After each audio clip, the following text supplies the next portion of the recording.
Bismillah, innal hamdalillah nahmaduhu wa nasta'inuhu wa nastaghfiruh wa na'udzu billahi min syururi anfusina wa min sayyiati a'malina may yahdihillahu fala mudilla lahu wa may yudlil fala hadiya lahu. Asyhadu an la ilaha illallah wahdahu la syarika lah wa asyhadu anna Muhammadan abduhu wa rasuluh.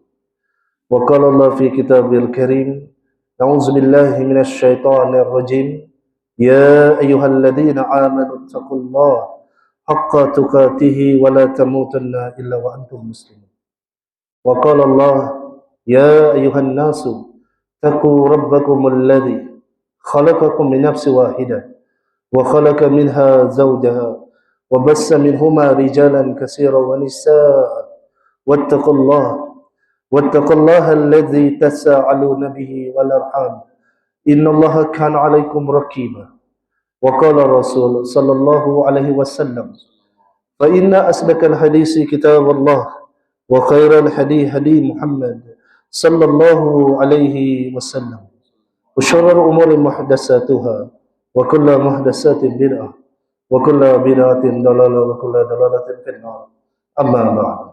السلام عليكم ورحمة الله وبركاته. Apa kabar semua? Sihat? Lama kita cuti kan? Dekat 2 bulan lah. Jadi pertama-tama sekali kita panjatkan puji dan syukur kepada Allah Subhanahu wa taala kerana dengan rahmat dan pertolongan daripada Allah Subhanahu wa taala sebenarnya Allah lah yang telah menolong mengangkat kaki kita sampai ke sini. Bukan kerana kita sehat, bukan kerana kita tiada gout, bukan kerana kita tiada penyakit, tapi ini semua adalah kerana rahmat dan pertolongan daripada Allah Subhanahu wa taala. Allah jugalah yang telah menolong melapangkan dada kita. Seperti mana Allah melapangkan dadanya Nabi Muhammad sallallahu alaihi wasallam. Seperti di dalam surah Al-Insyirah. Allah kata, Bismillahirrahmanirrahim, alam nashrah laka sadrak. Bukankah kami yang telah melapangkan dadamu? Allah yang melapangkan dada kita. Kalau Allah tidak tolong, mustahil kita boleh datang ke sini. Jadi semuanya adalah kerana rahmat dan pertolongan daripada Allah Subhanahu wa taala. Nah, segala kita sedar ini adalah rahmat dan pertolongan daripada Allah, maka selayaknya sebagai seorang hamba puji dan pujalah Allah Subhanahu wa taala yang dengannya tersempurnalah seluruh amal soleh. Selawat dan salam ke atas junjungan besar Nabi Muhammad sallallahu alaihi wasallam, kaum kerabat baginda, sahabat-sahabat baginda, tabi'in, tabi'ut tabi'in, para ulama dan siapa saja yang ikut baginda sampailah hari kiamat. Amin ya rabbal alamin. Jadi pada tajuk terakhir kita tadabbur surah Al-Fatihah ayat ketiga. Betul? Keempat belum kan? Belum kan? Okey. Jadi malam ini kita sambung tadabbur surah Al-Fatihah ayat yang keempat, insyaAllah. Kalau sempat kita pergi ayat yang kelima. Tapi sebelum itu kita mau murajaah ataupun ulang kaji tentang apakah kesimpulan pada ayat ketiga yang kita dapat. Yang ayatnya berbunyi Ar-Rahmanir Rahim, yang maha pemurah, maha penyayang. Sebenarnya Allah menjentik hati kita untuk berkasih sayanglah kerana Allah. Kerana kunci syurga itu adalah rahmat Allah. Nabi berkata dalam sebuah hadis Muslim, Nabi kata SAW, dia bersabda, sesungguhnya kamu masuk syurga bukan kerana amal kamu, tetapi kerana rahmat Allah. Maka timbullah soalan, macam mana mau dapat rahmat Allah? Maka kata Nabi, irhamu man fil ardi. Rahmatlah kamu, sayanglah kamu dengan semua yang di bumi. Kamu kena sayang. Yarhamkum man fis sama', kamu akan disayang oleh yang di langit. Kalau kita sayang dengan semua orang, dengan semua makhluk, maka Allah juga sayang dan cinta kepada kita. Nah, itulah kunci kepada syurga. Pengguna kita solat siang malam, tapi kita masih resist dengan kita punya mazhab tertentu, kumpulan tertentu. Tidak ada rasa kasih sayang. Dengan mudah-mudah melontarkan kesesatan kepada orang yang berbeza pandangan dengan kita. Apa guna kita solat siang malam, tapi tidak ada rasa rahmat. Oh, sangat sakit sekali ya. Padahal ayat ini kita baca setiap hari. Ar-Rahmanir Rahim, Ar-Rahmanir Rahim. Wajib dibaca. Kalau tidak baca, batal solat. Surah Al-Fatihah. Apa maksud Ar-Rahmanir Rahim? Yang Maha Pemurah, Maha Penyayang. Dan Allah ketuk lagi hati kita untuk bersikap dermawan sesuai dengan sifatnya Ar-Rahman. Ada apa dengan dermawan? Pembatas antara orang beriman dan orang munafik. Orang beriman itu dia sifatnya dermawan, seperti Utsman bin Affan yang menginfakkan 900 unta berserta kelengkapan perang ketika perang Tabuk. Satu unta berharga satu buah kancil 28.000. Coba darab 900, macam mana kayanya Utsman. Tapi dia infakkan pada hari yang sama bagi menghadapi perang Tabuk. Manakala orang munafik, dia ini pula suka berkira-kira, bakhil. Tunggu ada cikgu murni baru dia bersedekah. Tahu cikgu murni? Siapa tengok filem P. Ramlee dia tahu lah. Kalau tidak ada cikgu murni dia nak mau kasih. Munafik, dia bakhil, dia pelit. Ustaz, mana dalil orang beriman tu? Kita baca surah tu sebenarnya, tapi kadang-kadang kita tidak faham. Kita limpas ya surah tu. Surah Al-Baqarah ayat yang ketiga. Alladzina yu'minuna bil ghaibi, yaitu orang-orang yang beriman dengan perkara ghaib. Wa aqimis alladzina yu'minuna bil ghaibi wa mimma razaqna. Alladzina yu'minuna bil ghaibi wa yuqimunas shalah wa mimma razaqnahum yunfiqun. Mereka yang beriman dengan perkara gaib, mereka yang mendirikan salat dan mereka yang menginfakkan, mengeluarkan sebahagian rezeki yang kami berikan kepada mereka. Nah, itu orang beriman. Orang munafik Allah sebut di dalam surah Al-Humazah pun ada, dalam surah Al-Ma'un pun ada. Betul. Fawailul lil musallin. Celakalah orang yang solat. Kenapa dia celaka? Alladzina hum an salatihim sahun. Mereka itu orang-orang yang solat tetapi lalai. Lalu Allah sebut ciri-ciri mereka, apa dia? Orang munafik dalam surah Al-Ma'un itu, mereka itu tidak menganjurkan memberi pertolongan kepada anak yatim dan orang miskin. Key point sifat dia bakhil, kedekut. Nah, jadi ayat ini kalau masuk dalam dada kita, Ar-Rahmanir Rahim, sepatutnya kita jadi pemurah dan sepatutnya kita jadi penyayang. Selalu syaitan tipu kita dan syaitan pun bisik. Kalimat itu baik. Apa dia? Hablum minallah wa hablum minan nas. Okey kan kalimat tu? Jaga hubungan dengan Allah, jaga hubungan dengan manusia. Kata ulama tafsir, la, tidak. Wa hablum minal makhluqa. Kasih luas sikit. Yaitu jaga hubungan dengan makhluk. Kucing diam-diam dia pergi terajang. Dia hablum minan nas okey. Tapi hablum minal makhluqa, kucing dia pergi terajang. Kata Nabi, kucing tu akan tuntut dia di akhirat. Ya Rab, aku mau terajang balik orang ni. Di dunia dia terajang aku. Dia dapat tidak? Dapat. Setelah dia terajang manusia itu, maka Allah jadikan kucing itu seperti tanah. Kucing itu jadi tanah balik. Nah, kata ulama tafsir ini, Ibnu Ashur dalam tafsirnya dia kata, tidak cukup wahablum minan nas, tetapi wahablum minan makhluka. Jaga hubungan dengan seluruh makhluk. Dan itu kesimpulan daripada ayat yang ketiga. Jadi malam ini kita pergi ayat yang keempat. Allah berfirman. Jadi kita kena ambil perhatian, kerana ini kalau kita faham betul-betul, kita akan khusyuk salat, insyaAllah. Kalimatnya berbunyi Maliki Yaumiddin, ataupun dua qiraat. Satu baca ma panjang pun boleh diterima, ma pendek pun boleh, jangan gaduh-gaduh. Orang tarawih kan, Ustaz dia baca ma tak ngam Ustaz, dia ikut qiraat Hafsan. Yalah, qiraat ada 7, ada kata 8, ada kata 15. Tak ada masalah, yang penting qiraat itu disetujui oleh Nabi. Jadi kalimatnya Maliki Yaumiddin, pemilik hari pembalasan. Menurut kamus Al-Quran, Malik itu berasal dari kata Malaka, yang bermaksud memiliki, menguasai, atau raja. Jadi dalam konteks ini bermaksud pemilik mutlak atau raja yang mutlak adalah Allah. Manusia ada raja, ada, tetapi dia bukan pemilik kepada kerajaan yang dia naungi. Dia cuma pangkat raja. Tapi Allah, dia pemilik, dia raja di dunia dan dia di akhirat. Itu beza dia. Itu makam yang berbeza.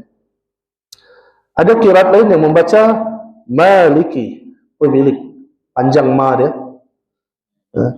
Kemudian kedua-duanya membawa makna kekuasaan dan pemilikan yang sempurna. Itu asaslah, kita tahu. Kemudian di sana ada kalimat ad-din. Apa makna din? Agama. Kedua, pembalasan. Ketiga, pengadilan. Keempat, hutang ataupun amal. Nanti kita akan tadabbur dalam surah Al-Kafirun. Lakum dinukum waliyadin. Di sana saya perincikan kesemua makna din. Di sini hanya asas ya. Jadi dalam konteks ayat ini ia merujuk kepada hari pembalasan. Yaitu Malik Yaumiddin, pemilik hari pembalasan, raja pada hari pembalasan. Nah, setelah kita paham kalimat Malik itu raja, pemilik, penguasa, apa yang kita rasa? Rupa-rupanya harta kita, rumah kita, istri kita, suami kita, anak-anak kita bukan kita punya. It's not my own. Siapa punya? Allah. Apa jadi kalau kita sadar, oh ini bukan saya punya, ini Allah punya, apa jadi? Kita akan jadi manusia yang tawaduk. Kita tidak akan sombong. Penyakit hati yang sombong itu akan hilang. Kalau kita masih rasa kita punya, orang pun tanyakan, ini rumah siapa? Rumah saya. Kadang-kadang ada bibit sombong sedikit. Tapi kalau kita kata ini rumah siapa? Rumah Allah. Allah pinjamkan, titipkan untuk saya dan ahli keluarga saya. Kita akan menjadi hamba yang humble, tawaduk, merendah. Dua, bila kita tacap dalam diri kita Malik Yaumiddin, yang harta yang kita miliki bukan kita punya, hanya titipan daripada Allah, apa kita buat? Harta itu ada haknya. Kata Nabi, harta itu cuma 3. Satu, harta yang dimakan lalu habis. 2, harta yang dipakai lalu usang. 3, harta yang disedekah kekal pahalanya sampai kiamat. Nabi memilih harta yang berapa? Harta yang ketiga. Bila paham Malik Yaumiddin ini, kita sebelum tidur kita akan muhasabah. Oh, hari ini saya belanja 200 makan di Imago. Harta yang dimakan, yang Nabi sebut tadi. Kemudian saya beli baju raya di Jekyll tambah 300. Harta yang dipakai, betul? 200 sama 300 berapa? 500. Type harta yang ketiga, harta yang disedekahkan 0, kosong, malu dengan Allah. Sebab itu sebelum tidur setiap hari mesti muhasabah. Kemana harta? Kemana umur? Kemana masa kita habiskan? Kenapa? Nabi kata tidak bergeser anak kaki Adam. Anak kaki kita ini tidak akan berjalan pada hari kiamat, melainkan Allah tanya 4 perkara. Hadis sahih. Nabi kata yang pertama ditanya tentang umur. Kedua tentang ilmu. Ketiga tentang harta. Keempat tentang tubuh. Empat-empatnya akan ditanya oleh Allah. Yang kita bincang malam ini, harta, hati-hati. Jadi mulai sekarang jangan rasa bangga dengan harta, kerana dia bukan milik kita. Malahan dalam surah Al-Kahfi Allah kata, sesungguhnya harta kamu maluhu dan anak-anak kamu, betul, zinnatu. Apa maksud? Ujian. Ujian hayat, ujian kehidupan. Jadi dapat harta gembira ke risau? Risau. Siapa gembira, something is wrong. Kenapa? Bila dapat harta kan dia gembira, something is wrong. Ada wayar yang putus. Pasal harta itu bukan nikmat. Harta itu ujian. Kita ambil ujian kan di sekolah, risau ke gembira? Kalau dia gembira, kita kata apa dia? Wayar putus nih. Betul kan? Ujian, ada orang gembira, yes, ujian. No. Semua akan risau. Dan dia akan buat persediaan, preparation. Betul. Nah, dengan harta yang Allah sebut ujian pun sama. Okey. Kita sambung. Jadi, ini sudah kita bahas pada pembahasan yang lepas. Okey. Ya, ini pun sudah, rahmat Allah ini sudah, ayat ketiga, kita skip.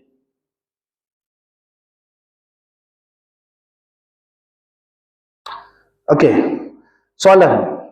Macam mana keadaan pada hari pembalasan? Oleh kerana kita baca kalimat Maliki Yaumiddin. Cuba buka surah Al-Infitar, surah yang ke-82, ayat ke-18 dan ke-19. Quran muka surat 587. Ayatnya berbunyi A'udzubillahi minasyaitonirrajim. Kita terjemah harfiah. Jangan terjemah satu ayat. Tak kita pandai bahasa Arab sampai bila-bila. Ada pelajar saya itu 3 tahun sudah dia tadabbur. Itu terjemahan harfiah. Tidak ada basic bahasa Arab. Tapi 3 tahun kan ikut terjemahan harfiah, boleh sudah cakap. Paham sudah. Itu kelebihan terjemah Al-Quran secara harfiah, secara huruf kalimah. Jangan terus ayat. Kalau ayat itu sebenarnya itu sudah disusun, tidak ikut terjemahan asal. Jadi kita terjemahan harfiah. Ayat ke-18 Allah kata summa. Apa makna summa? Kemudian. Kemudian. Ma adraka, ma, apakah? Adraka, kamu tahu. Kamu lihat, kamu tahu. Ma yaum, pada apakah hari? Yaumiddin, apakah hari pembalasan? Allah tanya, sekali lagi, tahukah kamu apa itu hari pembalasan? Tengok ayatnya kalau disusun berbeza dengan terjemahan harfiah. Jadi masa saya baca ayat itu ikut terjemahan harfiah, perhatikan makna harfiahnya. Jadi summa maksudnya kemudian, ma apakah? Adraka, kamu tahu. Ma apakah? Yaum, hari, ad-din, hari pembalasan. Disusunlah ayatnya jadi, apakah kamu tahu apa itu hari pembalasan? Soalan, kenapa Allah tanya? Mulai sekarang baca Quran, jangan hanya baca dan khatam hafal. No. Ayat ini ada pengajarannya. Kata ulama tafsir, setiap Allah bertanya dalam Quran, satu pertanyaan itu adalah mustahab. Mustahab tidak hari kiamat? Mustahab, perkara besar. Kedua, bila Allah bertanya dalam Quran, Allah mau kita cari jawaban. Mau dapat jawaban dengan cara yatadabbaru wa tayazakkar, berfikir. Jadi sekarang baca Quran jangan hanya baca khatam dan hafal, tapi berfikirlah, pahamilah per kalimatnya. Kenapa Allah tanya nih? 3, kenapa Allah tanya? Allah tahu ilmu manusia itu punya batas. Sampai mana tahap batas manusia?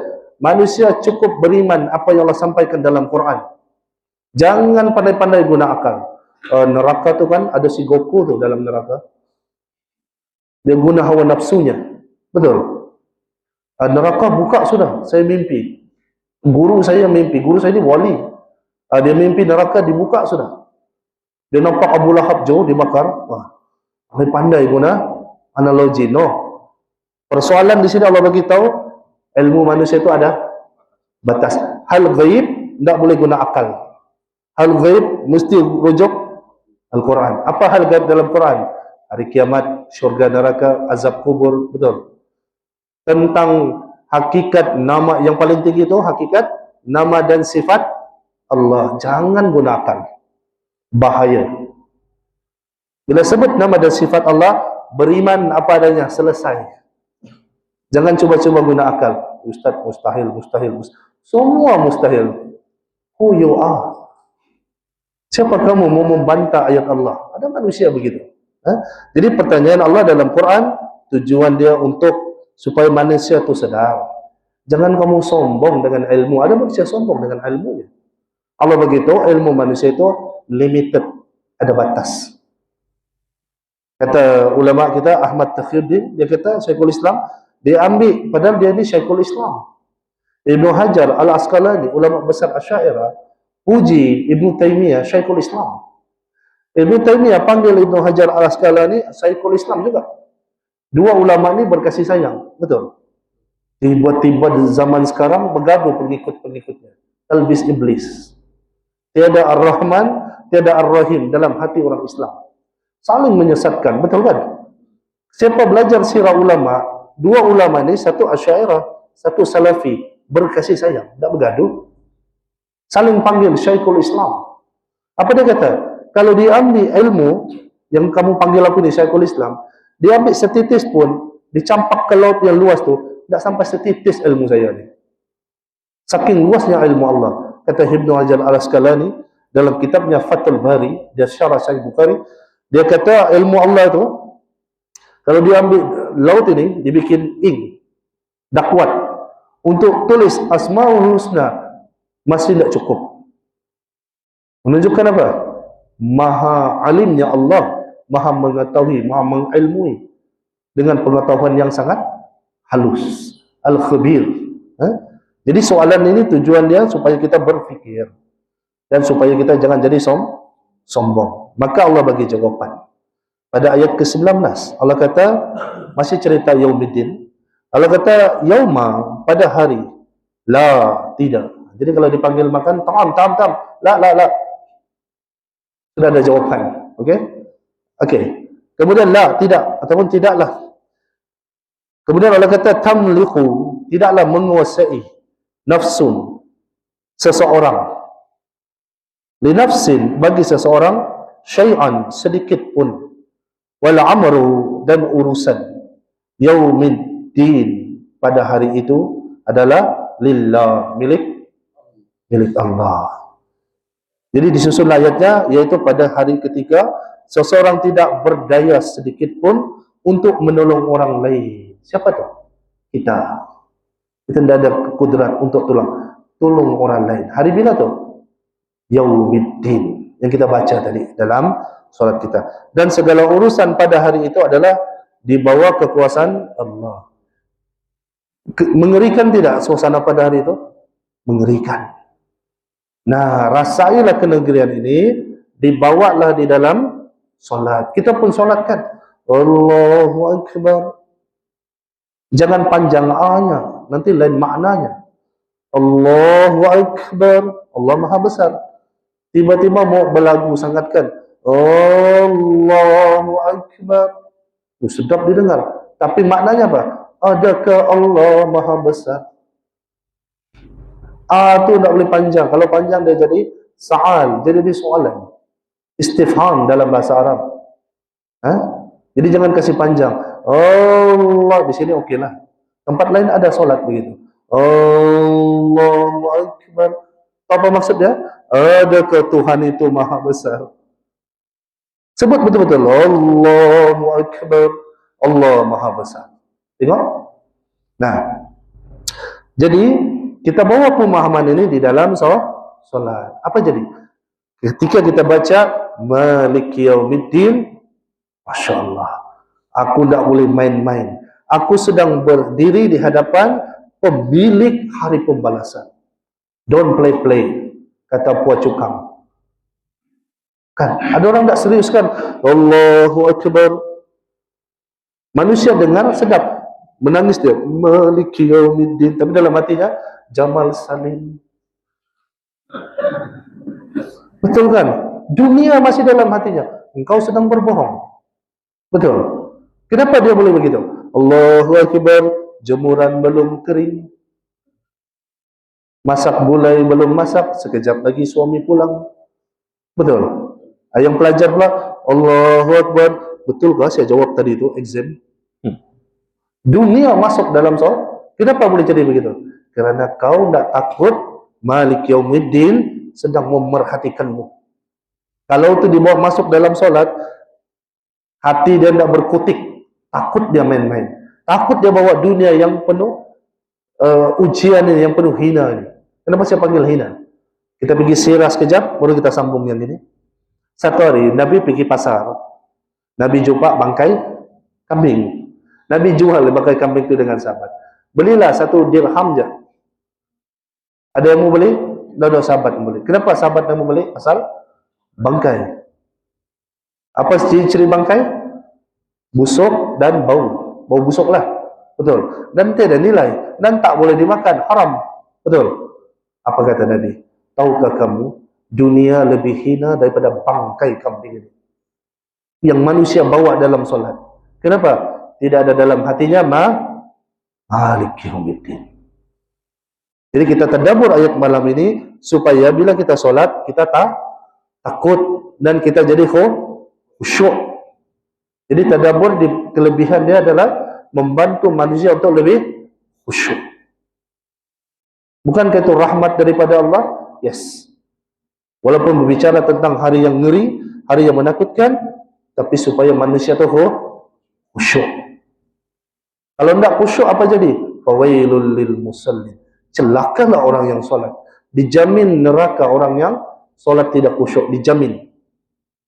Sebab makna wailun adalah celakalah. Makna kedua wailun dalam tafsir Ibn Katsir iaitu al-wail, satu lembah di Jahannam. Dahsyat. Jadi ambil pemahaman ini, pada hari itu satu orang pun tak berkutik, tak boleh tolong orang lain.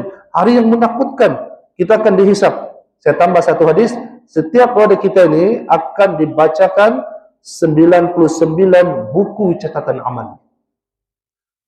Tatkala dibuka buku catatan amal yang pertama, itu sejauh mata memandang. Macam mana mau habis? Dalam buku catatan amal itu adalah ada amal yang baik, ada amal yang buruk. Rasa-rasa selamatkah kita?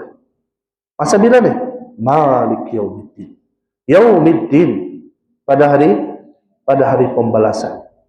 Apa yang dia dibalas? Faman ya'mal misqala dzarratin khairan yara wa may ya'mal misqala dzarratin syarran yara. Yaitu kebaikan walaupun sebesar zarah akan diperlihatkan, akan dibalas. Keburukan pun walaupun sebesar zarah akan diperlihatkan dan dibalas. Itulah yaumiddin. Soalan, apa itu zarah? Zarah pada zaman Nabi, makhluk paling kecil dipanggil zarah, iaitu anak semut hitam. Semut hitam yang ada anak kecil, itu dipanggil zarah. Berarti pada zaman sekarang itu bukan zarah. Timbullah bahasa Melayu, nama dia zarah. Bukan zarah kairina. Zarah, iaitu molekul yang paling kecil. Saintis baru jumpa lagi, ada yang lebih kecil lagi daripada itu. Nama dia nukleus. Di dalam itu lagi. Jadi sebesar itu pun amal baik buruk kita, itu akan dibalas. Dan ada ayat semalam kami tadabbur di tadi subuh di Kampung Dungun. Allah akan balas orang yang buat kebaikan, itu akan dibalas dengan satu amal, dibalas dengan 10 kebaikan. Satu dosa dibalas dengan satu hukuman. Menunjukkan Allah itu apa? Allah Maha Adil. Menunjukkan inna rahmati ghalabat ghadab. Sesungguhnya rahmatku mengalahkan murkaku. Jadi hari itu jangan risau, kita akan dibalas sesuai dengan keadilan Allah Subhanahu. Tidak ada yang terzalimi. Tapi bersedialah untuk hari esok, yaitu hari akhirat. Jadi daripada ayat ini pun ada mutiara ada. Mulai malam ini, masa depan kita bukan lagi dunia yang fana. Masa depan kita semua adalah yaumiddin. Jangan terlalu fikir sangat pasal dunia ini. Pikir masa depan yang hakiki, yang abadan, yang kekal abadi, iaitu negeri akhirat. Jadikan dunia ini alat untuk mencapai matlamat negeri akhirat. Dunia ini cuma alat. Sebab pada hari itu Allah kata tadi, tidak ada seseorang pun berdaya menolong orang lain, tidak daya. Suami isteri pun tak kenal. Ibu anak pun tak kenal. Kecuali ketika mau masuk syurga, baru Allah kembalikan ingatan. Baru kita mau ajak isteri kita, mak bapak kita. Okey. Kedua, setelah kita bawa di dalam solat, maka ayat ini juga tadabburnya perlu dibawa di luar solat. Macam mana mau bawa di luar solat? Tadi dalam solat kita akan khusyuk, kita akan takutkan. Saya sedang berdiri di hadapan Malik Yaumiddin. Di luar solat, saya sedang bekerja, saya sedang belajar di hadapan Malik Yaumiddin. Jangan rasuah, jangan tiru kerja orang lain, jangan curi duit rakyat, jangan memitnah, jangan mencela, jangan mengumpat. Sekejap lagi PRN dekat sudah. Kalau PRN, saya lah manusia paling risau. Kenapa? yang berketayap begini, YB yang belah siring, belah tengah, itu modal politiknya umpat. Modal politiknya mencela pihak lawan. Kenapa? Mereka tidak takut Malik Yaumiddin sedang di hadapan mereka. Jadi kita bawa pemahaman ini, Malik Yaumiddin ini, yang mengerikan ini pada hari itu di luar solat, macam mana? Supaya akhlak kita sentiasa rasa diperhatikan. Kadang-kadang manusia kita boleh berlakon, depan manusia kita baik, betul? Dan kata Hasan Al-Basri, Imam Hasan Al-Basri, sesungguhnya orang munafik itu, dia merasa selamat daripada penyakit nifaq. Sedangkan orang beriman, dia takut dia munafik. Inilah orang beriman. Siapa ni dalam sirah yang paling takut dia munafik? Sayyidina Umar Al-Khattab. Meninggal sejak Nabi, tahu apa dia buat? Dia cari jurutulis Nabi yang menulis senarai munafik. Saking takutnya dia termasuk orang munafik, maka timbullah kalimat Al-Imam Hasan Al-Basri, sesungguhnya orang beriman, dia risau, dia takut dia itu munafik. Inilah orang beriman yang betul-betul. Tapi orang munafik, dia tidak rasa apa-apa. Dia rasa selamat. Dia tidak rasa dia nifaq. Dia tidak rasa dia hipokrit. Alam dua muka. Jadi kita bawa Yaumiddin itu, Malik Yaumiddin, di luar solat, bagi seorang pelajar, guru bagi apa? Hafalan kan? Suruh hafalan Quran. Betul. Apa yang kamu buat? Jangan main Mobile Legend. Jangan main Free Fire. Ustaz tahu semua. Saya tahu. Dota pun saya tahu. Jangan main game. Ikut amanah guru kamu. Kalau kamu beriman dengan Malik Yaumiddin. Bagi yang bekerja, macam mana Malik Yaumiddin dia bawa? Jangan pecah amanah. Bersikap amanahlah. Bagi YB, jangan curi duit rakyat. Betul. Jangan makan jalan raya. Kambing makan rumput, dia makan tar. Betul. Apa maksud kambing makan rumput, dia makan tar? Saya selalu ulang-ulang nih. Projek jalan raya 1 kilometer 1 juta, misalnya. Tapi yang dia keluarkan cuma 500.000. Mana pergi 500.000 lagi? Masuk poket untuk setiap 1 kilometer. Oh, kaya raya dia. Inilah manusia yang makan tar jalan raya.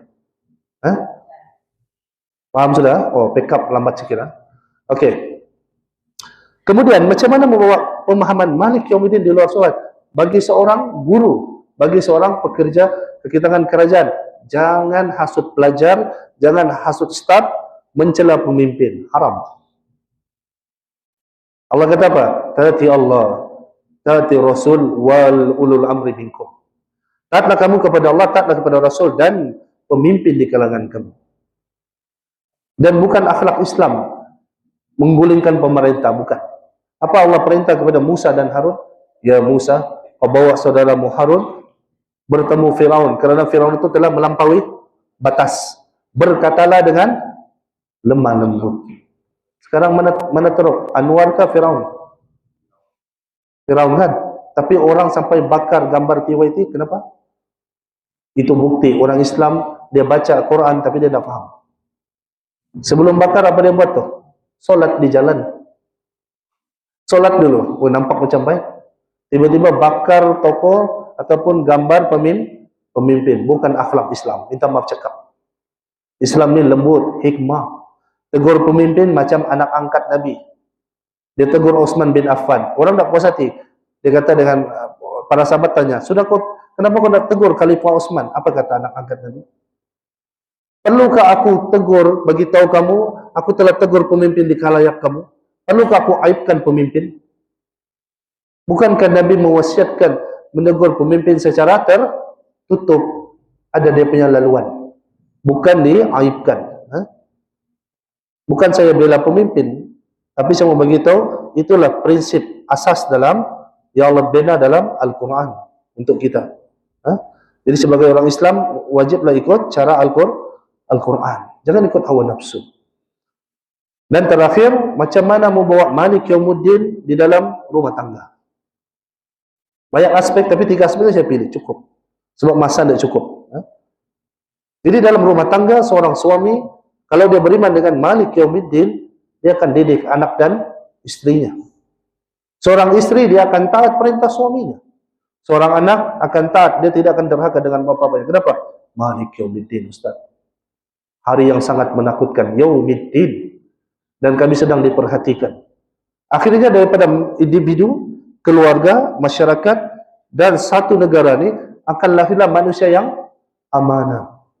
Manusia yang seduk, jujur, tidak rasuah, tidak makan harta rakyat, tidak seleweng harta rakyat, dan sebagainya. Sebab itu tadabbur ini, walaupun masih baru di Sabah, kita mulakan daripada bawah. Saya pasangkan ini jadi YB nanti kan. 20 tahun akan datang. Dan dia punya doktrin semua Quran. Jadi pemimpin yang hebat. Tak mustahil lahir Al-Fatih lagi pada akhir zaman. Dia punya, kenapa saya yakin dengan tadabbur ni? Saya belajar sirah, kami belajar sirah dulu. Nabi mengubah manusia orang Arab yang paling jahat dalam sejarah peradaban manusia. Apa dia? Orang Arab jahiliyah. Apa silibus Nabi? Silibus Nabi satu saja. Al-Quran. Kita ulang sejarah kegemilangan Nabi itu dengan Al-Quran. Tidak ada silibus lain. Nabi membentuk yang Allah sebut dalam surah An-Nasr, wa ra'aitan nasa yadkhuluna fi dinillahi afwaja, dan engkau akan melihat orang masuk agama Allah berbondong-bondong. Kenapa mereka masuk? Mereka tahu hakikat kebenaran Nabi dan Al-Quran yang dia sampaikan. Mana ada silibus lain? Dan saya yakin kalau kita ulang sejarah Nabi itu untuk satukan orang Islam, untuk majukan orang Islam, satu saja Al-Quran. Alhamdulillah ini hafiz. Sekarang hafal. Ada proses faham? Belum? Dalam, okey. Tambah satu silibus tadabbur di sekolah kamu. Supaya kamu boleh faham. Kan indah tu. Yang Quran yang kamu hafal tu, kamu faham. Takut kamu. Jadi Quran haruslah difahami dan diamalkan. Okey, cuba buka surah Ghafir, surah yang ke-40, ayat yang ke-16. Quran muka surat 468. Masih kita mau rasa ngerinya hari itu. Allah kata, yaumahum, hari mereka. Barizuna, orang-orang yang barizuna, orang-orang yang keluar. La, tidaklah ataupun tidak. Yakhfa, tersembunyi. Tiada yang tersembunyi. Allah, ke atas Allah, ataupun dari Allah. Minhum, dari mereka, syai'un, sesuatu pun. Liman, milik siapakah? Al-mulku, kerajaan. Al-yawma, pada hari ini, adalah milik lillah, milik Allah. Lillahil wahid, yaitu milik Allah yang Maha Esa. Al-Qahhar, yang Maha mengalahkan. Jadi Allah kata pada hari itu, ketika mereka keluar daripada kubur menuju ke padang mahsyar, tidak ada sesuatu pun daripada keadaan mereka yang tersembunyi dari Allah. Tiada yang rahsia. Kepunyaan siapakah kerajaan hari ini? Allah tanya siapa dia? Dalam hadis qudsi, Nabi kata, ketika semua manusia dibangkitkan daripada kubur, soalan pertama Allah, di mana pemimpin? Di mana malik, raja-raja di dunia? Jadi jangan bercita-cita jadi YB ya. You the first one, akan dicari oleh Allah. Allah tanya, di mana pemimpin, di mana raja-raja di dunia? Dan pada hari itu, semua mulut tertutup, zip, malaikat pun tak boleh bercakap. Suasana sangat tegang, suasana sangat mengerikan. Hanya didengar suara Allah saja. Di mana raja-raja yang sombong? Di mana pemimpin-pemimpin yang zalim?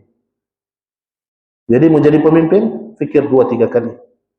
Tapi kalau jadi pemimpin yang adil, dia dapat naungan arasy Allah. Tapi bukan senang.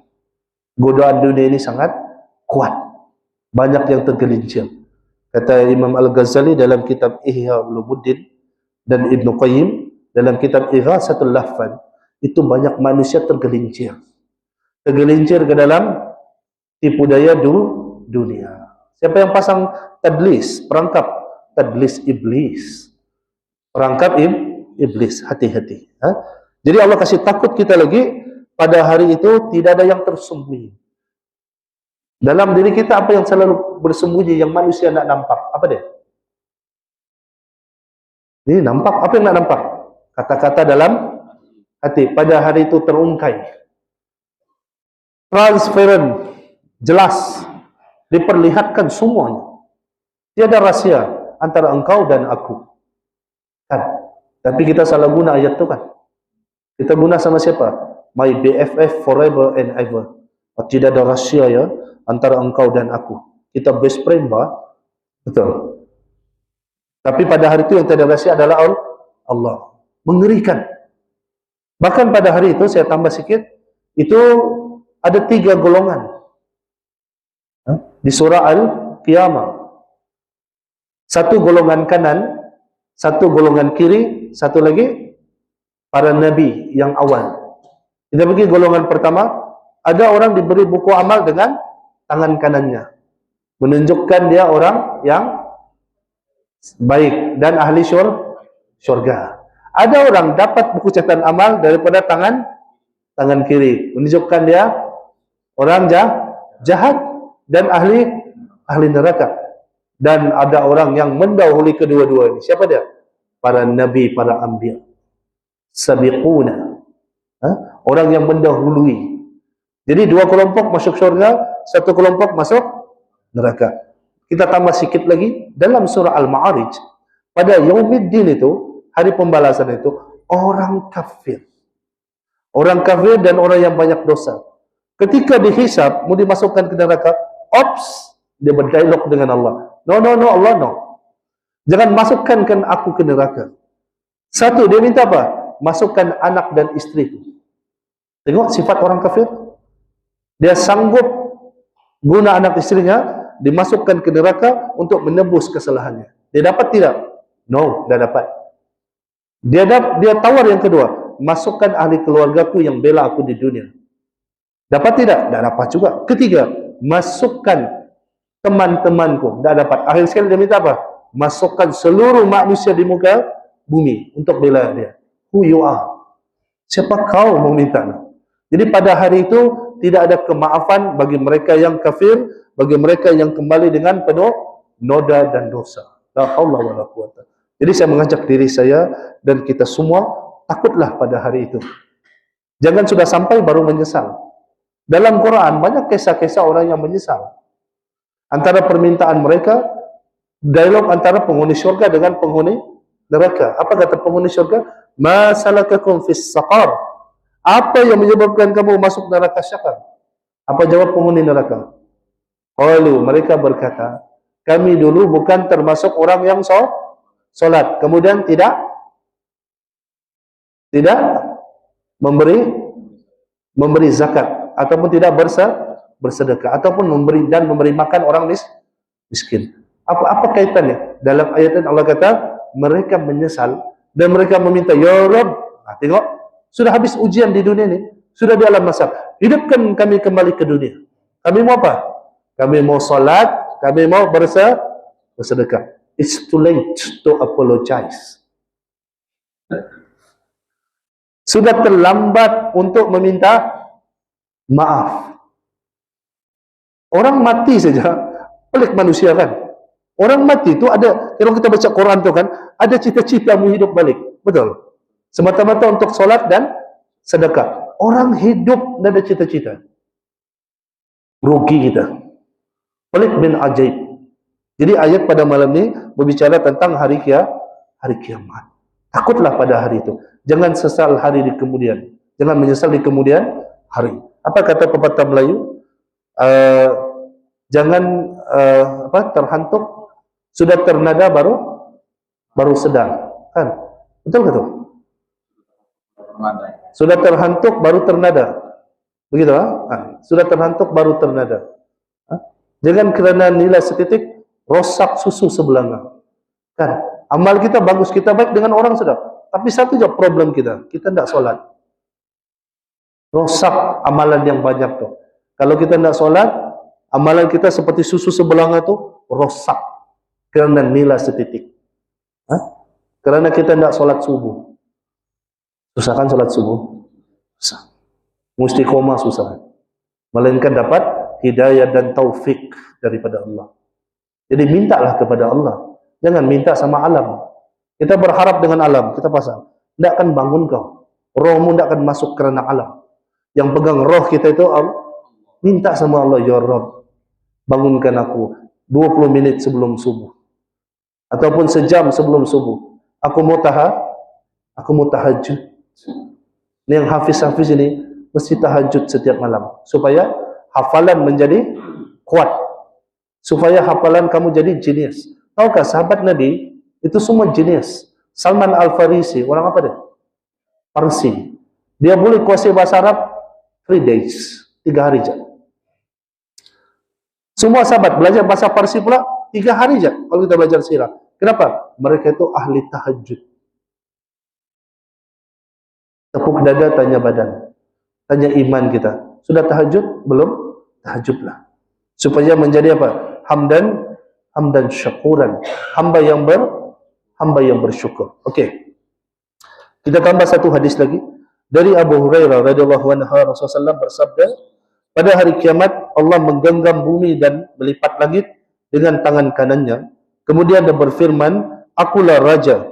Di manakah raja-raja bumi? Di manakah orang-orang yang sombong?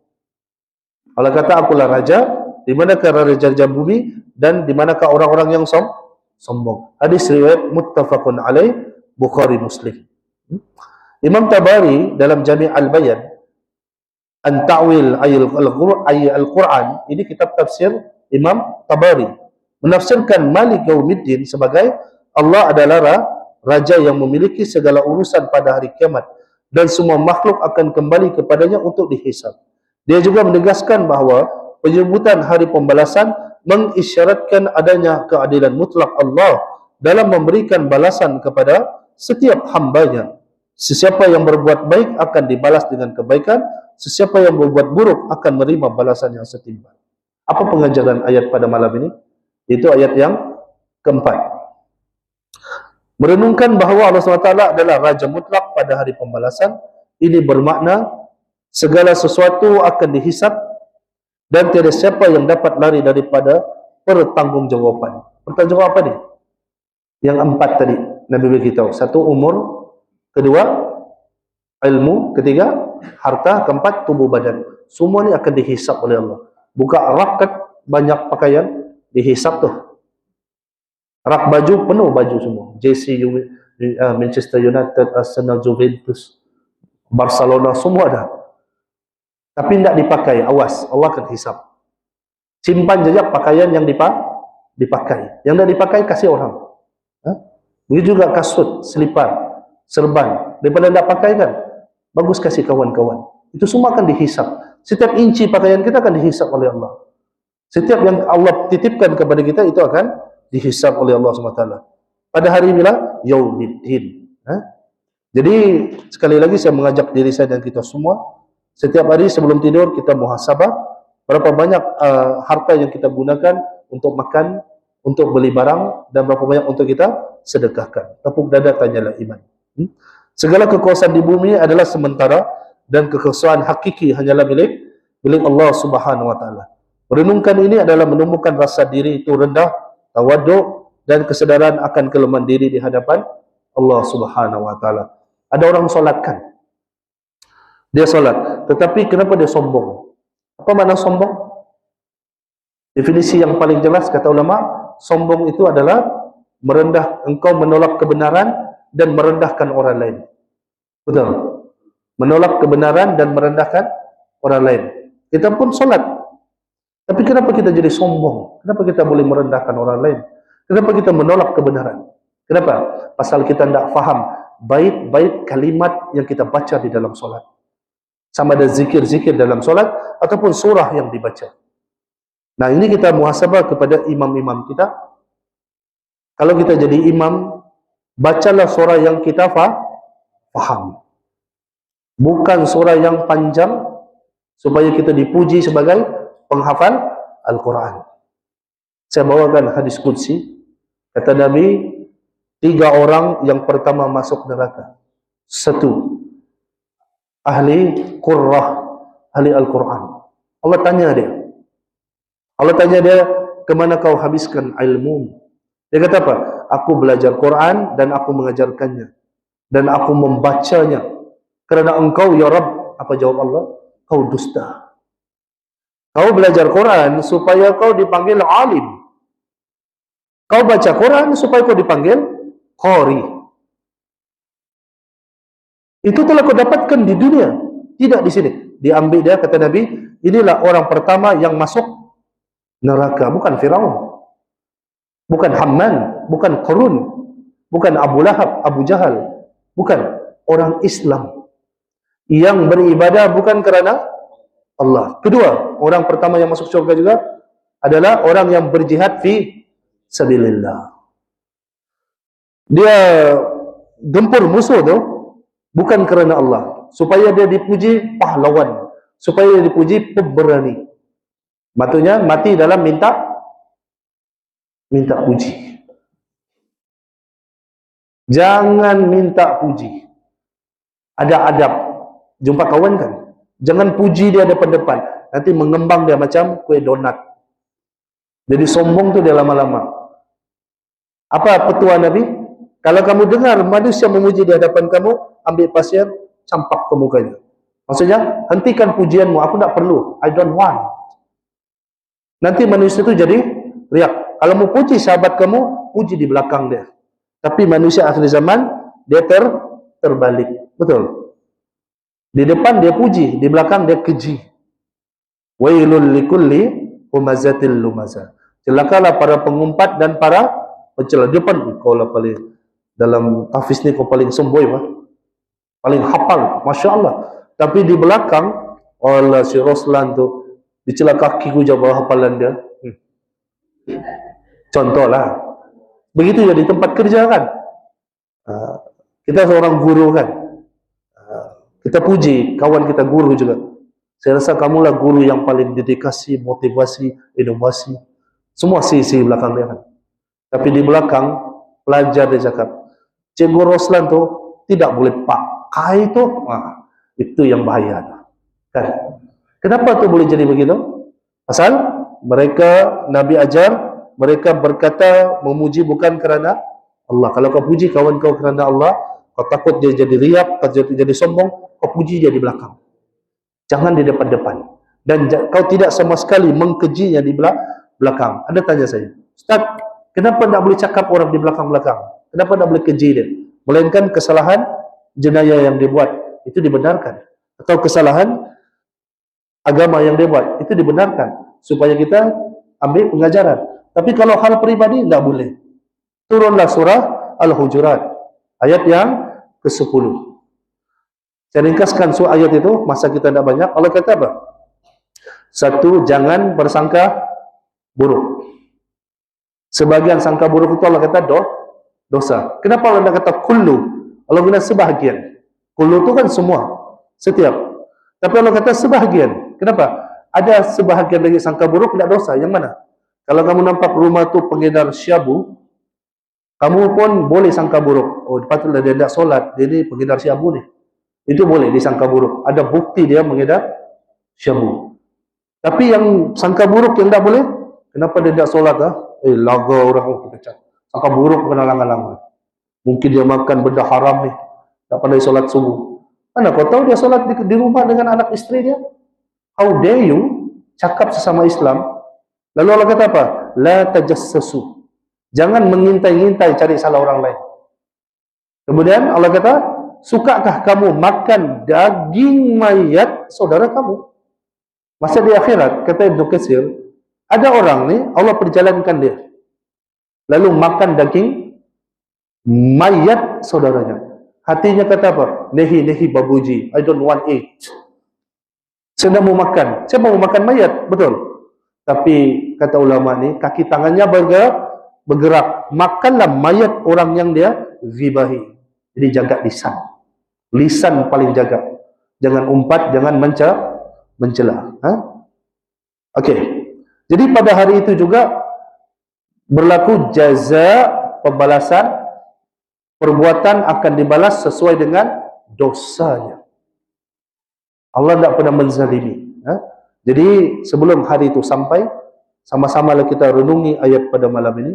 Itu mengingatkan hari pembalasan, itu menimbulkan rasa khauf, rasa takut akan azab Allah, dan ar-raja, berharap. Jadi dua kalimat ini kurang sempurna. Khauf war raja, takut dan harap kepada Allah. Tambah dua lagi. Satu, kata Dr. Bakhtiar Nasir dalam tafsirnya, tidak ada yang paling saya cintai melainkan cinta saya kepada Allah. Dua, tiada yang paling saya takuti di dunia ini melainkan takut saya kepada Allah. Siapa ada ini, takutnya 100% kepada Allah, tidak ada makhluk yang dia takut. Dia akan jadi pemberani di muka bumi. Tapi sekarang orang Islam kena penyakit kan. Penyakit apa? Al-wahan. Cinta dunia, takut mati. Ustaz jangan menuduh, mana dalil. Tuh Palestin tuh, buka mata luas-luas. Siapa yang membantu orang? Orang Islam sekeliling, apa yang dia buat? Betul kan? Hadis itu terjadi sekarang. Orang Islam hubbud dunia, cinta dunia, takut mati. Ketiga, kata Dr. Bakhtiar Nasir, tiada yang saya harapkan melainkan saya berharap hanya kepada Allah. Dan yang terakhir, tiada tempat saya berserah diri, surrender, melainkan saya bertawakal, saya berserah diri hanya kepada Allah. Kalau ada empat ini di jiwa anak-anak muda ini, maka kamu tidak akan jadi hamba dunia. Dunia yang akan datang kepada kamu. Kamu tidak perlu cari dunia. Jadi kejayaan sebenar, saya mau bagi semangat kepada belajar agama ini. Kejayaan sebenar umat Islam, agama, percayaan. Al-Quran yang kamu hafal ini, lalu kamu faham nanti kamu ajar orang, kamu tadabbur, sampaikan kepada orang, kamu akan berjaya dunia akhirat. Kesilapan orang kan, kalau anak tu masuk sekolah agama, sekolah tahfiz, aduh dia bilang, gelaplah masa depan. Mau jadi apa lah dia, Masya Allah. Silap hari bulannya. Silap hari bulan. Kejayaan yang sebenar adalah agama. Maukah anak-anak kita jadi macam anak-anak yang 90-an diantar ke Oxford, pulang-pulang jadi secular, jadi liberal. Yang membela liberal sekarang, LGBT, siapa? Peguam-peguamnya, orang Islam. Kenapa? Ada di Timur Tengah tempat belajar agama, mau pergi? Tak lupa Ustaz, tak glamour. Jadi kamu mau belajar di mana? Oxford. Oh, dia punya mulut very fluent. Fluent betul dia cakap English kan? Wow. Ujung-ujung perkataannya kan together. Ada bunyi bawah ujung-ujung tu. Saya kata, jadi kau punya tenaga pengajar sana orang Mat Saleh? Ya Ustaz, tapi pakar dalam bab agama Islam. Wow. Dia cerita yang lecturer di Oxford sana mengajar agama Islam, orang kafir bah. Sedangkan di Timur Tengah sana berlambak institut Islam. Betul. Mau pergi Mesir, pergi Al-Azhar. Mau pergi Libya pun ada, Yaman ada, Saudi ada. Punya banyak universiti Islam yang besar-besar. Pergi Oxford juga. Akhirnya keluar jadi liberal, jadi secular. Macam-macam lah pengaruhnya. Jadi hati-hati dengan talbis iblis ataupun tipu daya dunia ini, sebelum tiba hari pembalasan. Okey, macam mana mau amal ayat ini dalam kehidupan kita? Yang pertama, perbaiki akhlak dan amal seharian. Bila kita sedar Allah itu pemilik hari pembalasan, mendorong kita untuk sentiasa menjaga perbuatan. Kenapa ada perkataan sentiasa? Bukankah ayat ini sentiasa dibaca? Betul kan? Setiap kali solat dibaca. Every single times kita solat mesti dibaca. Kita mungkin sentiasa menjaga perbuatan, perkataan dan niat kita.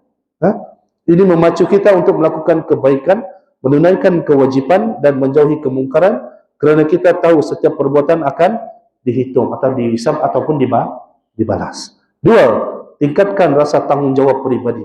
Setiap daripada kita ini ada responsibility, ada tanggungjawab, ada peranan masing-masing di hadapan Allah pada hari kiamat kelak. Ada orang buat dosa kan, kawan dia main, ada wahui ke sini? Ada wahui? Tidak? Ada? Tahukah wahui? Judi.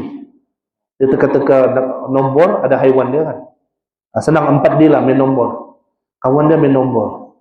Ataupun main piak-piak pu, walaupun dia pai, ulung. Dia pun main daun lah, piak-piak pu kan. Dia ni pelajar tahfiz. Dia tahu piak-piak pu tu judi. Orang main judi ni. Apa dalam hatinya? Biarlah bah. Nanti taubat saja, awas. Antara dosa yang tak diampun adalah taubat yang dirancang. Tu tadi. Ada orang menyangka Allah tidak tahu. Ada dengan ucapannya itu dia tidak sedar dia sedang menghina Allah. Terutama di sekolah agama juga kan. Sana ada perempuan atau semua lelaki-lelaki? Ada perempuan lelaki. Jaga apa? Lelaki jaga apa? Nombor 1. Jaga pandangan. Dalil surah? Guru jangan jawab, murid. Guru? Guru pula. Ini saya kenal lah. Kami jumpa 3 tahun lepas ya. Okey. Apa murid? Apa dalil? Jaga pandangan.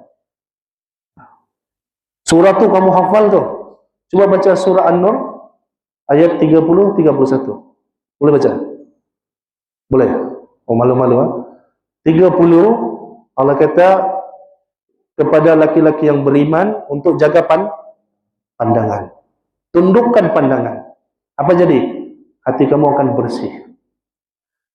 Kemaluan kamu akan terjaga.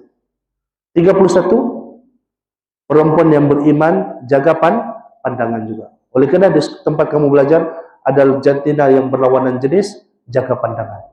Jangan tengok ukti-ukti yang pakai cadar itu, bahaya. Kalau nampak siapa perempuan sebaya kamu, tundukkan. Kalau babu-babu, tidak apalah. Macam mamak kita sudah. Tapi yang sebaya kamu, jangan tengok, cantik pula dia. Tengok atas bawah lagi, Masya Allah. Saya pun larang, saya kata, tak boleh, haram. Haram kalau tengok 2 kali, sekali tidak. Dia ajar saya pula. Saya kata, mana dalil? Film P. Ramli, Ustaz. Wah, ini bahaya ni. Allah kata, tundukkan pandangan. Itu mencucikan hati dan menjaga kemaluan kamu. Begitu juga nih, penyakit nih. Jangan tengok handphone kalau tidak keperluan. Di sana ada macam-macam. Rosak bah hafalan kamu, rosak. Al-Quran yang kamu simpan di dada kamu, yang kamu sudah faham, yang kamu tadabbur, kamu tengok sekali hilang. Pasal apa? Bila dia tidak jaga pandangan, yang dia nampak tu maksiat, aurat perempuan, itu kata Dr. Bakhtiar Nasir, itu sampah. Kau masukkan sampah dalam becana hatimu. Hatimu yang putih, yang suci itu Allah cipta, kau yang kotorkan. Kalaupun sampah itu terbuang, paling tidak masih ada sisa baunya. Bukan senang membersihkan hati. Jadi jaga pandangan. Sebab Allah kata dalam surah An-Nur ayat 30 nombor 1, jaga pandangan. Terutama sumandak Ranau. Banyakkan sumandak sini. Hati-hatilah. Kuat ujian orang Islam di Ranau. Kan? Kalau sudah pergi pakan tu pandai-pandailah tengok. Tengok burung ke apa. Jangan tengok sumandak. Atau kau dia bilang alawak kyo. Wah. Legatan kyo. Jangan jaga pandangan. Tolong Okey. Kemudian menghilangkan rasa sombong dan keangkuhan. Nah, climax daripada kemuncak bila kita faham Malik Yaumiddin ini, kita akan mencari dan menegakkan keadilan. Kenapa? Kita takut kita akan diadili di sana. Kamu akan jadi manusia yang adil. Berlaku adillah. Itu sifat orang yang bertakwa. Kunci syurga itu selain orang beriman, orang yang beramal, kunci syurga juga orang yang bertakwa. Apa benda takwa? Taat kepada seluruh perintah Allah dan tinggalkan larangannya. Jadi kemuncak kepada pemahaman malam ini sebenarnya mengajak kita untuk bertakwa. Orang yang amanah belum tentu takwa. Orang bertakwa pasti amanah. Bingung dia. Macam mana tu Ustaz? Orang Korea bertakwa tak? Tapi dia amanah. Kau curi 1 yen, tembak. Baca surat wasiat tu. Betul. Kan? Adakah dia Muslim? Tidak. Ideologi apa dia pakai? Komunis. Tapi kalau rasuah satu yen je, tembak mati. Betul lah kata ulama ini. Ibnu Mubarak kata, orang yang amanah belum tentu takwa. Tapi orang takwa pasti amanah. Maksudnya apa? Kalau mau pilih pemimpin yang takwa. Jangan tengok partinya, tengok pemimpinnya. Dalam hal lagi pilihan raya kan, pandai-pandai. Jangan undi sembarang juga, nanti kamu diadili di sana. Undi salah ustaz, tiada harapan sudah ini. Kata bahasa saya, panakai sapa sudah ini. Tiada harapan, dia bilang, panakai harapan. Panakai itu tiada, aiso. Jadi jangan undi ikut mau kamu, tidak. Guna akal yang waras. Oh ini walaupun begini Islam, tapi dia clean, dia ada kes rasuah. Dia solat di masjid pula, undi dia. Tapi ramai yang undi yang mana? Yang datang ke masjid tidak diundi. Yang undi, yang kasih sinut 50, sehingga lupa penderitaan 5 tahun. La haula wala quwwata illa billah. Manusia kan, dapat 50 ringgit, lupa dia yang penderitaan 5 tahun. Kadang-kadang 50 ringgit tak mampan sudah. Dia kasih apa? Tong air yang biru tu, tangki biru, dengan atap spanduk. Syukur ya Allah. Nah, makcik kau undi siapa? Lupa dia 5 tahun lalu, rem dia itu patah di Rogading sana. Karena tiada penyelenggaraan jalan yang bagus. Banyak rasuah. Contoh.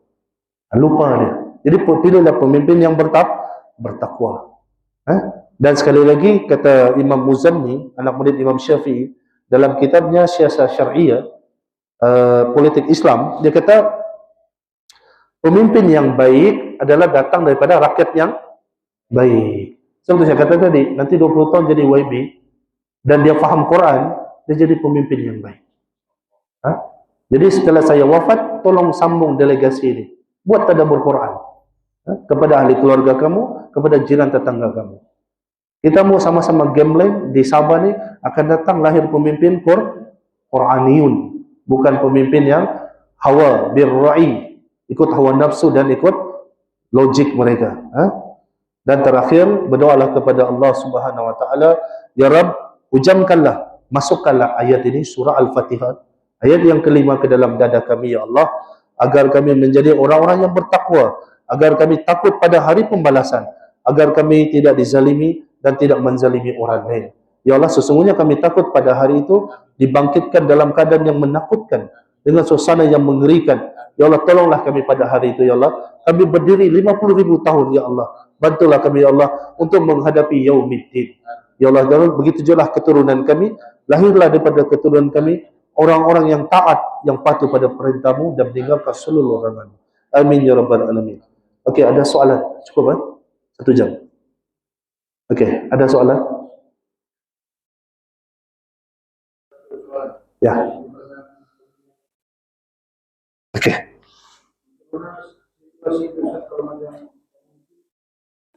Dia tidak bertakwa lah, maksudnya dia rasuah. Tapi ada pemimpin lain yang baik, tapi dia bukan muslim. Okey.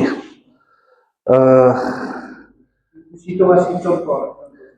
Ini ditulis di Muqaddimah Siasah Syariah, karangan Imam Muzanni tadi, anak murid Imam Syafi'i, Imam Mawardi. Dia kata, seandainya tiada pemimpin, di Muqaddimah kitabnya, ciri pemimpin yang dipilih itu nomor 1, amanah. Dia mestilah, yang pertama beriman, yang kedua amanah. Maka ditanya oleh anak murid, tiada orang beriman. Adapun orang Islam tapi rasuah, pilih siapa? Langsung dia jawab, pilih yang amanah, walaupun kafir. Walaupun kafir, kalau dia amanah pilih. Pasal yang dilihat itu bukan lagi agamanya. Apa guna dia Islam kalau dia makan rasuah? Kita yang merosakkan dia. Betul. Kita sudah tahu, semua sudah tahu dia rasuah. Kita undi juga dia. Kan, undi yono posok momogan kill. Pasal pemimpin, contoh, ini contoh lah. Pemimpin dia undi yono parti XX lah. Kita tahu pemimpin itu rasuah. Kaki perempuan, minum arak kan. Kita undi juga atas dasar dia Islam, itu salah. Menurut prinsip sistem politik Islam, undi yang nombor 1 beriman. Kalau tidak ada orang beriman, undi yang amanah. Kemudian ada penilaian kecil-kecil yang lain, dia kata undi yang pilih pemimpin yang berkebolehan. Macam contoh Datuk Seri Najib kan. Dia memang bidang dia ekonomi, dia belajar ekonomi kan. Dia boleh urus ekonomi negara dengan baik. Walaupun ada pro dan kontra lah. Tuduhan-tuduhan itu nanti dilangsaikan di mahkamah saja. Betul. Tapi kalau tiada sudah pemimpin yang Islam yang beriman, yang amanah, maka kata imam ini pilih yang amanah walaupun dia kafir. Dia ada pilihan. Besok ada soalan lagi. Kalau mereka ada agenda, betul. Ada agenda apa ni? Untuk ada gerakan kristianisasi contoh. Kan? Tetap jawapan imam itu pilih yang amanah. Sebab pada zaman Nabi, hijrah pertama Nabi bukan ke Madinah. Hijrah pertama Nabi suruh hijrah sahabat ke Habsyah. Ada apa di Habsyah? Ada pemimpin Nasrani. Tetapi dia adil, dia amanah, dia baik layan rakyatnya. Maka kata Nabi, kamu pergi Habsyah lah, kamu akan selamat. Kamu tidak akan dibunuh, kamu tidak akan disakiti. Padahal terang-terang pemimpin itu Nasrani. Nabi suruh pilih pemimpin yang baik, yang amanah. Ada orang kafir yang baik, walaupun dia kafir. Ada dalil kedua, Nabi dan para sahabat sedang duduk, mereka ni suka orang bergulat, gusti. Lalu ada satu sahabat Nabi, dia tuang semua air, kasih minum. Apa kata Aisyah? Ya Rasulullah, tak masuk syurga ke ni? Kata Nabi tidak. Selagi dia dah ucap, Ashhadu an la ilaha illallah, wa ashhadu anna Muhammadar Rasulullah. Walaupun dia kafir, kalau dia tidak Islam, dia tidak akan masuk syurga. Walaupun dia baik. Tapi Nabi akui dia seorang yang baik. Maknanya ada orang kafir yang baik. Dan yang ketiga, pakcik kandung Nabi. Abu Talib kan kafir kan? Tapi baik. Dia bantu dakwah Nabi, betul. Jadi pengajaran dia bukan semua orang kafir itu jahat. Seperti Imam Mawardi kata tadi, pilih pemimpin yang amanah, walaupun kafir. Boleh jadi dia kafir yang type yang baik. Betul. Dan kalau sampai hidayah, dia jahat macam mana pun. Kalau hidayah sampai, dia seperti Umar Al-Khattab lah. Kan Umar kan bengis. Pagi itu dia membunuh Rasulullah. Pasal ramai orang Mekah masuk Islam. Betul. Sekali dia pulang rumah, adik kandung sendiri masuk, lagi geram dengan Nabi. Lagi dia mau bunuh Nabi. Pasal adik dia bernama Fatimah Ibnu Khattab masuk Islam. Dia pergi rumah Fatimah. Dia tampar, bayangkan besarnya Umar itu kan. Kalau dia naik kuda, kaki dia masih di pasir lagi. Saya naik kuda, tinggi saya 178. Saya naik kuda, kaki saya di pusat saya. Di perut kuda masih. Coba bayangkan tingginya Umar itu kan. Dan bayangkan tamparan dia macam mana sakit. Dan dia tampar dua-dua, Zaid dengan Fatimah, suami istri. Lalu dia rampas suhuf, lembaran-lembaran yang ditapuk oleh adik dia. Ternyata lembaran itu apa? Surat Thaha ayat 1 sampai 15. Bunyi yang terakhir ayatnya, Innani anallah. Masuk Islam umat. Terpancar dong Islam. Tengok. Jadi boleh jadi orang kafir tu dah dapat hidayah Allah jadi baik. Walaupun dah dapat hidayah, ada juga type yang memang baik. So, pilih yang amanah. Jangan pilih pati dia, pilih yang amanah. Tapi kalau ada orang Islam yang masih okey lagi lah, solat, yang masih jaga. Belum ada kes rasuah lagi. Cuma cerita-cerita yang tidak ada asas. Satu lagi masalah kita ni. Kadang-kadang kita cuma percaya sumber yang tidak sahih. Kan? Macam Najib Razak lah. Dulu-dulu kan belum ada yang edit gambar ni kan. Zaman ni saya tengok gambar yang dia dengan siapa tu? Altan tu ya. Ketawa saya. Lain badan sama kaki. Macam terseliu badan begitu. Tapi itu jadi bahan bukti di mahkamah. Betul. Pada saat dia didakwah. Tapi bila kita belajar fotografer kan, designer, ketara edit. Kepala lain, kaki lain. Betul. Tapi itu menjadi bahan. Jadi kita kalau dengar pemimpin itu rasuah kan, tabayyun. Tahu tabayyun? Selidik dulu. Cek betul-betul. Jangan hanya dengar satu sumber. Ha? Jadi pilihlah pemimpin yang beriman, bertakwa dan amanah. Ha? Wallahu a'lam. Okey, ada soalan lain? Oh, saya minta soalan. Ha? Ya. Mengenai yang belum nampak dari jadi sebenarnya ini semua makhluk. Nah, makhluk itu akan dari ini juga ya. Tapi kebanyakan kalau di kalangan ini cicak pun dibunuh. Jadi adakah cicak nanti akan menuntut juga? Okey. Menjaga hubungan dengan Allah dan seluruh makhluk itu dituntut. Kecuali beberapa makhluk yang Nabi sebut. Cicak ada hadisnya. Antaranya sunnah membunuh cicak pada malam Jumat. Hadis sahih Tirmizi. Jadi kalau ada perintah Nabi, gugurlah yang tadi digugurkan, ada uzur kepada makhluk itu. Bukan saja cicak. Antara yang boleh bunuh malam Jumat, anjing hitam. Kerana anjing itu ditunggang oleh syaitan. Anjing yang hitam semua, dada putih badannya. Jadi Nabi suruh bunuh juga. Pasal nanti dia akan memudaratkan kamu. Lagi, Nabi suruh bunuh ular. Kadang-kadang kau bagi salam, dia tak peduli, jin. Kadang-kadang jin itu menyerupa jadi ular. Dan Nabi suruh bunuh juga, saya ringkaskan pembahasan para ulama, apa-apa yang memudaratkan. Macam semut, ada yang boleh dibunuh, ada yang tidak boleh. Semut hitam tak boleh bunuh. Kena cakap dengan ketua dia. Cari geng dia. Kumpul ramai-ramai, suruh lari. Baca Quran, ruqyah. InsyaAllah 3 hari dia lari lah. Kalau dia nak lari juga, jangan bunuh. Cari kaedah lain. Yang boleh bunuh semut merah. Lipan. Sakit kan? Memudaratkan. Boleh bunuh. Tikus. Boleh jadi kencing tikus. Boleh membunuh. Boleh dibunuh. Tapi janganlah dibunuh, diseksa tikus itu. Dia perangkap, okey. Apa dia buat? Dia rendam di air. Dia tenggelamkan lagi. Allah. Kesian tikus tu. Kalau boleh bercakap, mengamuk sudah tikus kan. Kalau boleh bunuh dia dengan satu kali pukulan, biar dia mati terus. Ataupun kalau ada hutan, lepaskanlah di hutan. Jangan lepaskan hutan dekat taman, nanti datang balik. Hutan yang jauh-jauh, yang ada penghuni. Siapa suka hiking, bawalah tikus tu pergi hiking dulu. Lepaskanlah di sana. Dan jumpalah ada geng-geng baru di hutan. Dia apa juga haiwan berbisa, itu boleh dibunuh. Tidak ada masalah. Tapi yang saya heran, ni kucing bah. Tempat saya tu lah, di sini mungkin orang baik-baik. Tempat saya tu kucing diam-diam, di jembatan kan. Kami tinggal atas air.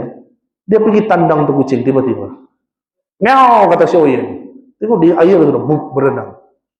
Lepas tu yang menendang pakai kopiah. Saya bilang, kenapa kau tendang? Saya tidak suka ini kucing. Dia berak, dia kencing di rumah. Saya bilang, di akhirat dia akan tendang kau balik. Tarailah kalau dia berani. Berani manusia. Tarailah kalau dia berani. Orang Brunei. Tarailah kalau dia berani. Saya bilang, Nabi cakap deh. Oh iya kah? Ya, kucingnya akan tuntut kau. Dia akan minta kepada Allah, ya Rab, kucing ini bercakap. Dan kita akan dengar. Dan dia akan membesar kita yang kecil. Dia akan sepak kita balik. Aku rasalah macam mana dia rasa di dunia.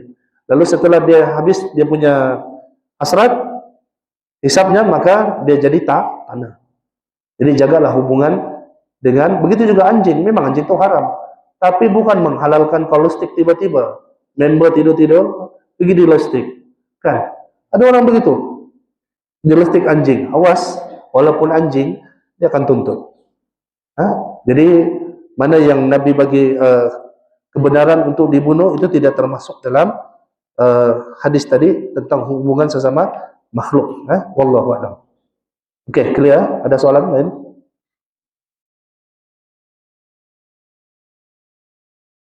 Okey, kalau tiada soalan sudah.